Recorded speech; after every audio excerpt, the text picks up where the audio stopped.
ये हमारे पास ये जो अभी प्रोडक्ट आपको दिखाएंगे ये स्मॉल फ्लावर पॉट होते हैं। इनका साइज़ तकरीबन 4 इंच से 4.5 इंच के दरमियान होता है। और इसके पैक बना के हमने लगाए हुए हैं, पैक ऑफ 5 और पैक ऑफ 3 हमारी वेबसाइट पे भी लगे हुए हैं, द्रास पे भी।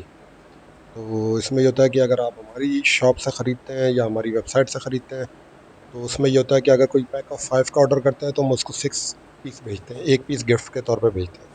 और अगर कोई 3 का ऑर्डर करता है तो हम उसको 4 पीस भेजते हैं, मतलब एक पीस ऐसा गिफ्ट भेजते हैं। वैसे भी हमारी वेबसाइट के पास से कोई भी ऑर्डर कुछ भी करेंगे तो उसमें ये होता है कि कुछ ना कुछ गिफ्ट साथ में लाजमी जाता है, चाहे वो छोटा ऑर्डर हो या बड़ा ऑर्डर हो। बड़ा ऑर्डर होगा बड़ा महंगा आइटम जाएगा, छोटा ऑर्डर होगा तो छोटा उसमें चीज़ भेजते हैं, मगर हर चीज़ के साथ गिफ्ट लाजमी जाता है। तो ये वीडियो बनाने का मकसद ये था कि आप देख लें कि पैकिंग किस तरीके से रहती है और हम लोग किस तरीके से इसको पैक करके बेचते हैं लोगों के लिए, और किस तरह का आइटम होता है।